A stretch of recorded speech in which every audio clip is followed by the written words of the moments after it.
Hello everyone, I thought it was about time for another update. I've been a bit busy in the background having moved house, not very far, but I have moved house, so that's taken up quite a bit of my time over the last month or so, and 6 weeks and whatnot, and even before that.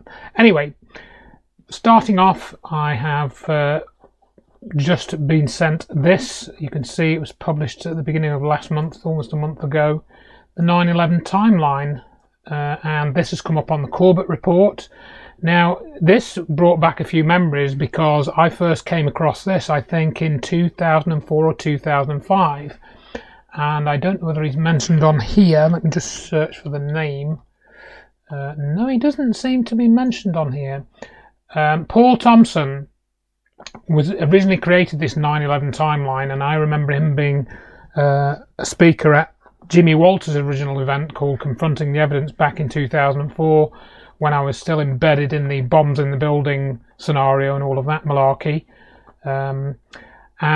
This has been resurrected apparently by somebody. I forget the name of the guy he's mentioned here. He's resurrected by this other chap.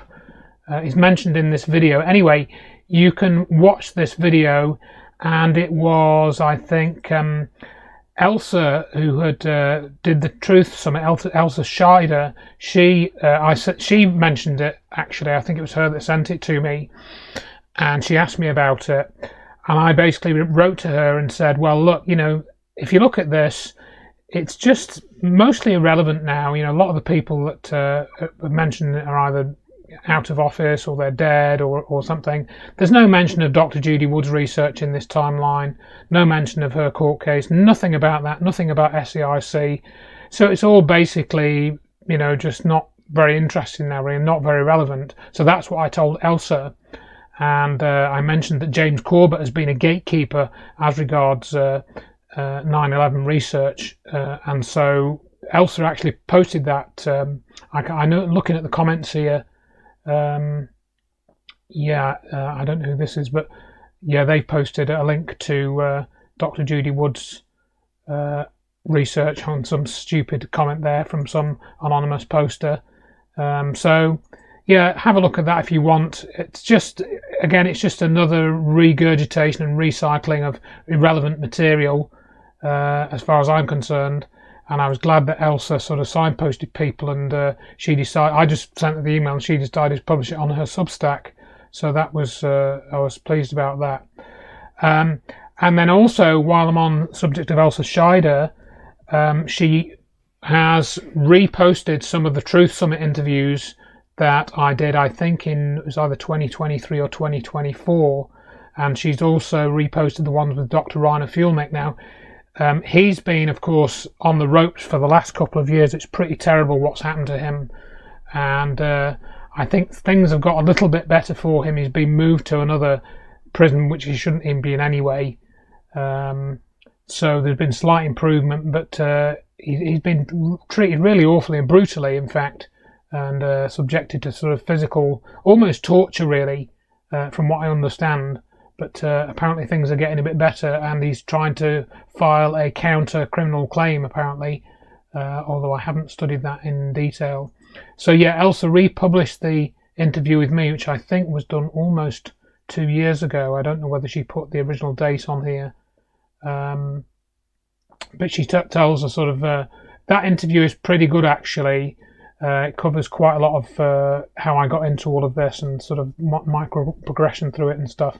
Not that that's particularly relevant to the evidence in relation to what happened on 9/11, but at least it gives people an idea of my background, and that I'm not just pushing some agenda. So, you know, again, you can review that if you haven't already seen it, but it's, again, nothing new there. That interview was published 18 months or 2 years ago, so there's nothing new in it. Staying on 9/11, I was advised, I think, by Norman, who is this 9/11 revisionist, that Mike Yeadon, he's been badgering Mike Yeadon for quite some time, and Mike Yeadon has now spoken about Dr. Wood's research in this interview with Germ of Germ Warfare. I don't particularly trust Germ. I mean, he tried to organise this debate with Fetzer and Gage This was about 6 months, 8 months ago, and then Gage dropped out, so it was just going to be me and Fetzer, and the fact that he wanted to organise that debate shows that he doesn't really get it, and he's not really processed what's in my book, because if he had, he would realise that any sort of debate about 9/11 with Fetzer is just a waste of time.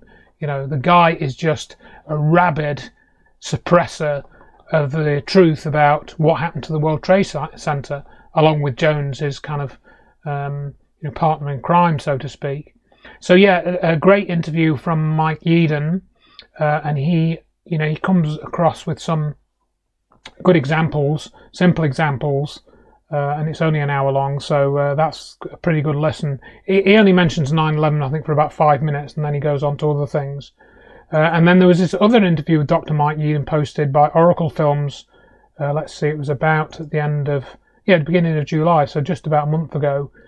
And this is also a very good interview, and in it he talks about the CO2 scam, and what I liked about that particular part was he talked about how CO2 release follows an increase in temperature. It's not the cause of an increase in temperature, as some researchers have pointed out. And he draws the analogy of what happens when you open a can of Coke or a bottle of fizzy water. You unscrew the cap, and what happens? Bubbles come out, and this is due to a pressure change that the CO2 is released. And you get a similar effect when you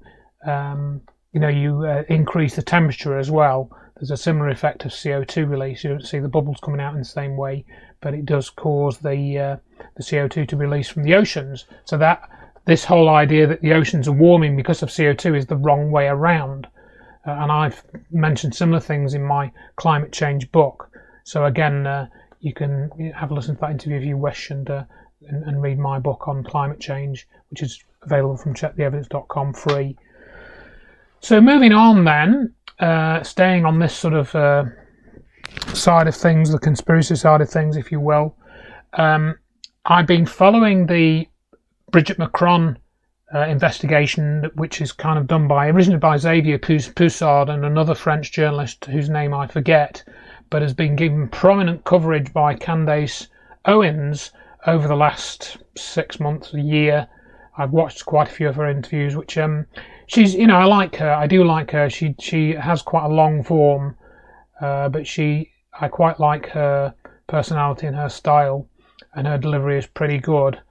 And I think she took quite a long time to tell the story. It could have been done a lot more quickly, but nevertheless, she's disclosed. This isn't Candace Owens, by the way. Here, I know that.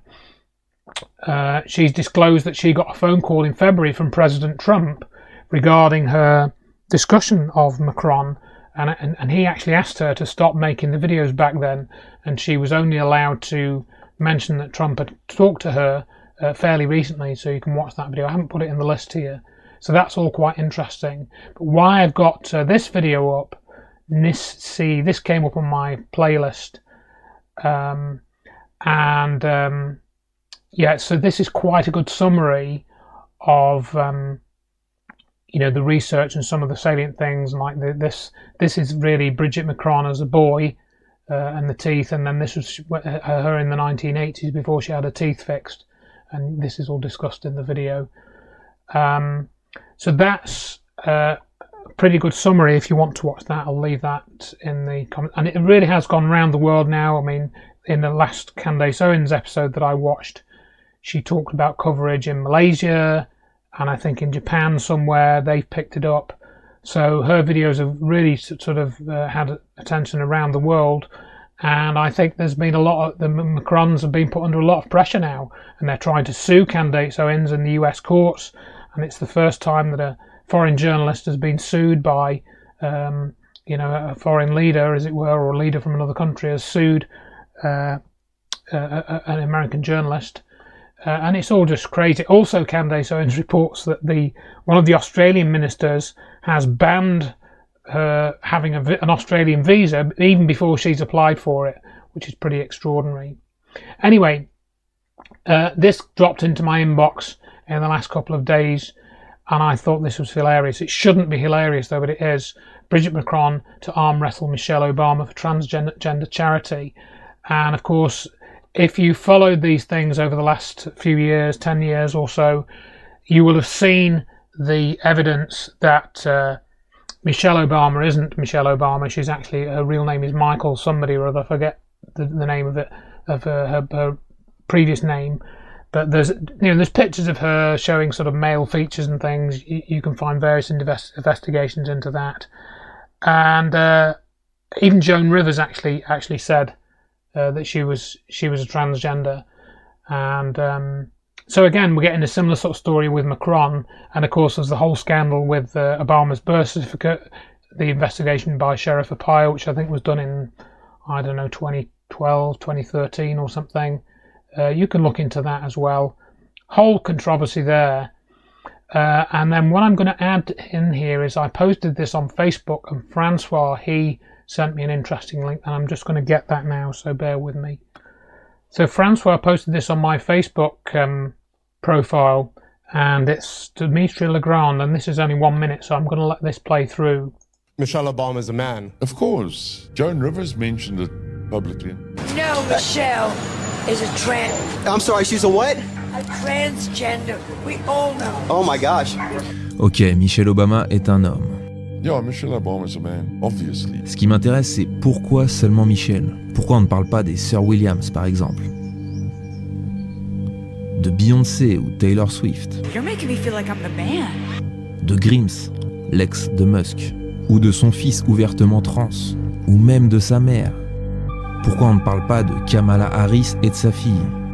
Il sélectionne des cibles précises pour créer la confusion, mais c'est aussi du dévoilement progressif. Il teste votre réaction en introduisant ces concepts, jusqu'à que ça ne choque plus personne. Impensable hier, normal demain. Ce n'est pas une exposition, c'est une programmation. Et il décide du rythme auquel la population doit accepter cette réalité. Et maintenant, Brigitte Macron. On the fact that Brigitte Macron, the current First Lady of France, was born a man. Emmanuel Macron et Barack Obama, sont-ils vraiment gays? Ou bien des femmes biologiques, mariées à des hommes biologiques? Michelle Obama is a man. Of course. Joan Rivers. Okay, so yeah, I haven't watched the 5-hour video that's mentioned in that link, but what I like about that is it's going to another level. It's looking at trying to get out of, obviously Candace Owens has got this attention across the world, but there's more to it than what she's saying. So that's what I like about this Dimitri Legrand video. So yeah, make of that what you will. So moving on then, I'm now going to switch to, my original sort of topic of how I got into all of this, which is the UFO issue. And there was quite an interesting interview published early in July, and it's actually kind of a double interview. I'm surprised they could have bolted this together. Maybe there's a reason, maybe, I don't know, some type of programming like Dimitri suggested, but there's an interesting interview with Yuri Geller, and that's worth listening to. Always interesting to listen to Yuri Geller. Obviously we don't trust him, but there's certain things that Ross asks him which he refuses to talk about, and I think it's to do with like nuclear weapons storage and stuff. So yeah, he's a bit of a character, Yuri Geller, isn't he? Worth listening to anyway. And yeah, I'm not really sure always what to make of him. And and then there was this second interview with documents, because a former US intelligence official. I think he worked for Naval Intelligence, and he talks about the JFK and UFO documents, and that's quite interesting as well. So yeah, you might want to listen to that interview. It's 2 hours 20 minutes, as you can see, nearly, but that's a worthwhile listen to. Some quite interesting bits in there. And then moving on again, Kathy sent me this interview with Dr. David Clements, and I wasn't sure what to make of this guy, but the interview is quite interesting, and I think Michael Saller he asked some very good questions, and the interview here is pretty interesting. again, I'm not sure what to take from it really. And this Dr. David Clements, says that he's been given information by extraterrestrials, I think by the oh crikey, he does say somewhere which race it is, and there's websites mentioned here, I think somewhere. Here we go. Yeah, I did look at this, and he's selling these things like quantum field energy technologies and these various devices. He talks about these in this video. It's all very glossy and glitzy, like you can charge your phone from this device, but it's hundreds of dollars. I think it's like $700 or something, and they're out of stock. So that was quite interesting that he's actually produced these energy devices, but certainly one of them very much reminded me of some orgonite. I think there's one, let's see which one it is. It reminds me of an orgonite, so I think it's the Serenity one here. Is this the one? It looks like an orgonite device, really, some larger version of. Yeah, and some pyramid type thing, and yeah, it produces this resonance field and stuff. Again, he says he's been given this information by extraterrestrials, I think either the Pleiadians or the Nordics, and Sally quizzes him on how he got this information and stuff. It's quite interesting, and he did actually go to Cambridge. He became a quantum physicist at Cambridge, although some of the details about that seem a little bit hazy and whatnot. But it's an interesting listen, again, if you want to listen to it. Let's see. Yeah, he says he's been contacted by different races, I think. And I think, let me see. I'm just going to look at my notes on this. So David, Dr. David Clements claims that, we have compressed consciousness. And I quite like that use of that expression, being the reverse of expanded consciousness. And he says that the energy that he is talking about here, it's not potential or kinetic energy like having physics. It's something that you can sort of feel, and this again ties in with orgone energy, which is more to do with a sort of an emotional type of energy, although not explicitly that. And he talks about connecting with the higher self, so he's linking together some of the discussion of the higher self and energy, and this, he says that it's important to be able to use this energy, that you have to be connected to the higher self and this sort of thing to use it effectively, or for it to have an influence on you. So that's an interesting kind of concept, in that if you aren't in that sort of frame of mind, then you won't be able to use or see the effects of this sort of energy, and I think I agree with that to some extent. However, what I also wanted to mention again is the negative side of this, because this sort of energy, which is not potential, not kinetic, it's not electric, it's not electrostatic, it's not magnetic necessarily, but it can manifest those forms of energy too. And I was reminded, I think he mentioned this because he mentions, David Clements mentioned that he went to see Tom Bearden, and he became really good friends with him, and they had a really good laugh together and over several years. And Bearden's kind of, I think, helped him develop this system, this somehow, or gave him information which led him to develop this system. I forget the exact story that he tells. But I was reminded of this video, which has been reposted.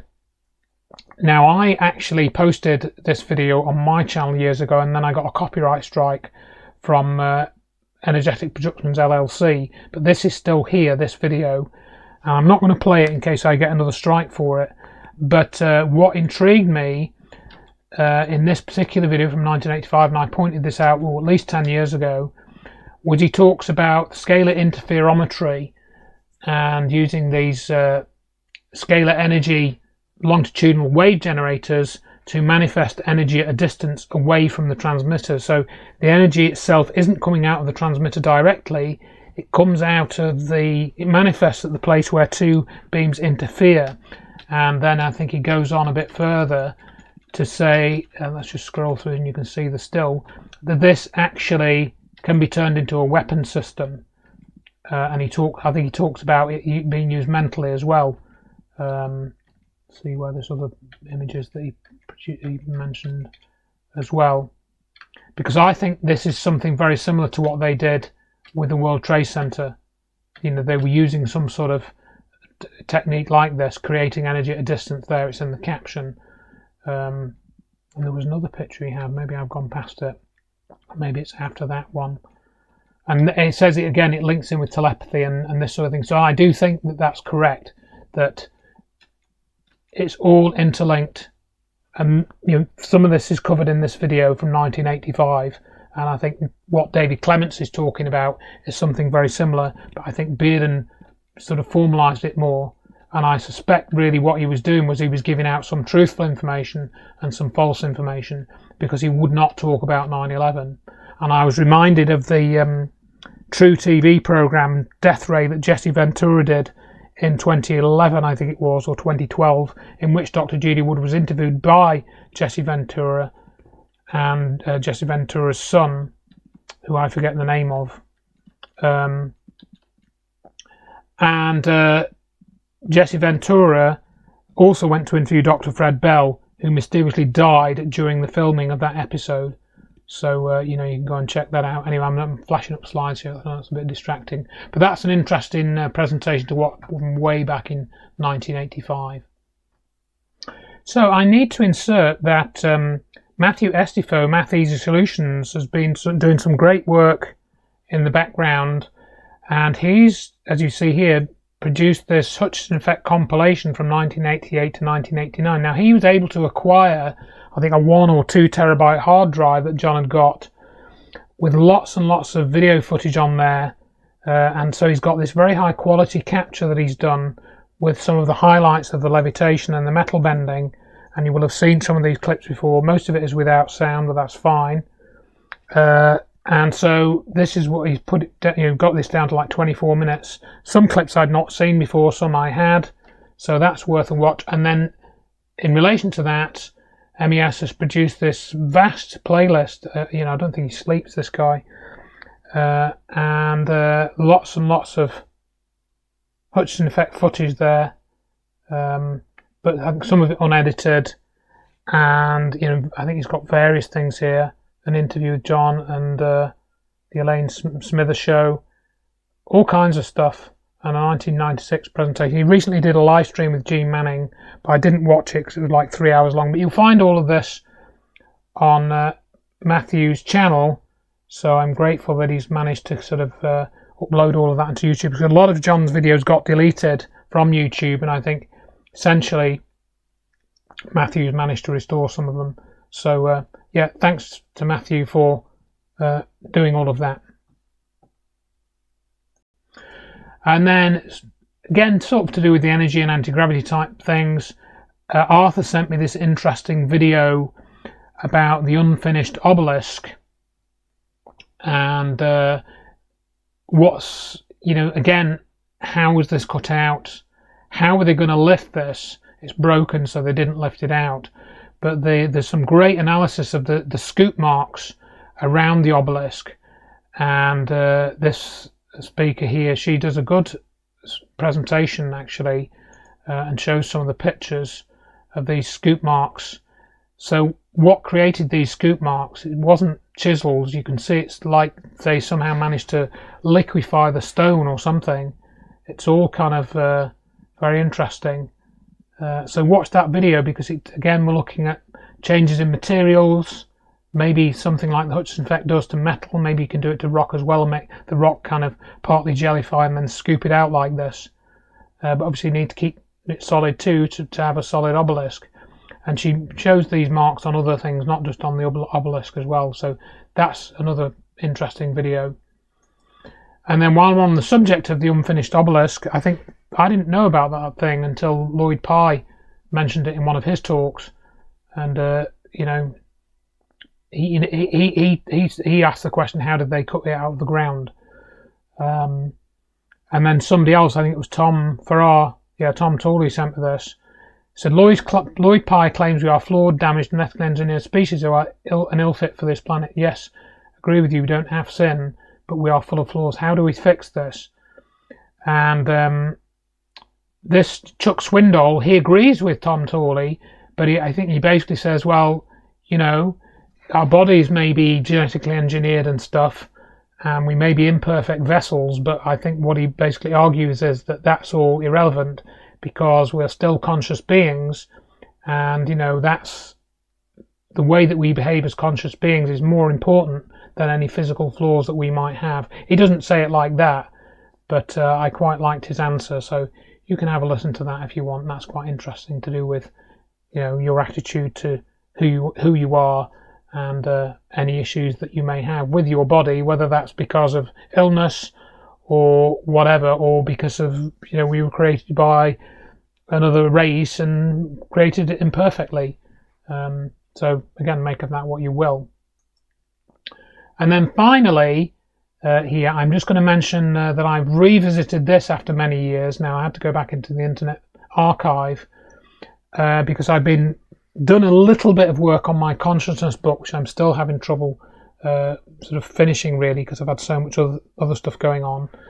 But I revisited this book by James Arthur. This was actually not his book. This was the sort of what became his book, The Mushrooms and Mankind. And this has got a lot of interesting pictures, and he discusses, for example, how much of the religious symbolism in the churches and some of the illuminated texts does seem to be relevant to mushrooms.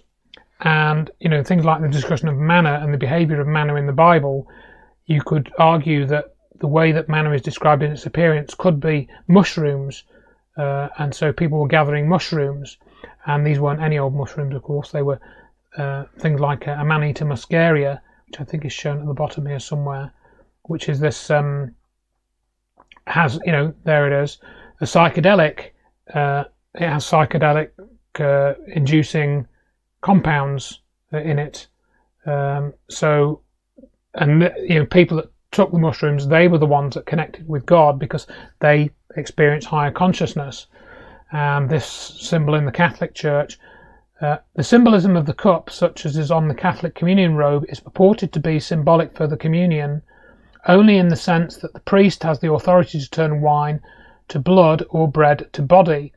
It is a strange coincidence that the colours, shape and imagery of the symbolism is so mushroom-like, or is it? The symbolism is actually not meant to be understood, at least beyond the dogmatic level, except by the very few elite. This does not mean that the local pastor, bishop or priest, this is secret knowledge of the highest order.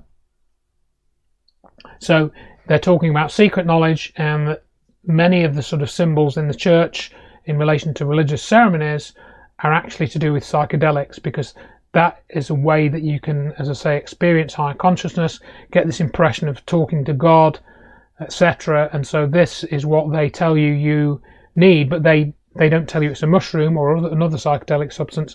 They dress it up in different clothes and mystify it so that you don't understand what it really is. So you can look at this work by James Arthur from quite a long time ago. I think it starts, if you just go to the main website, jamesarthurwhypage.net, in the Internet Archive like that. Let's see what that'll do. Then it will, again, it's got this, it's not going to go to that, is it? You can go through this and find the other chapters, the other pages. I think actually I should have just gone to the bottom here, back to page 1, so you can go back. But he did develop this into a book. I think you can get it as a Kindle book. You can certainly download it as a PDF file. So, so there's the sort of heading: the effects mushrooms have had on the culture, religion and philosophy of mankind throughout history. Now, James Arthur died quite a few years ago. I don't think he was very old either, and I don't know much about that. I do know that he died, I think, in around about 2008, something like that. So his website is thankfully preserved in the Internet Archive, and yeah, this is the cover of his book. Yeah. So yeah, there you are. So I'm going to leave you with that for now, and say thank you again for watching, and for me listening to me ranting on. And I wish you well, and thanks for your support. And I look forward to any comments that you may have, or other information that you can add to this. So thanks very much.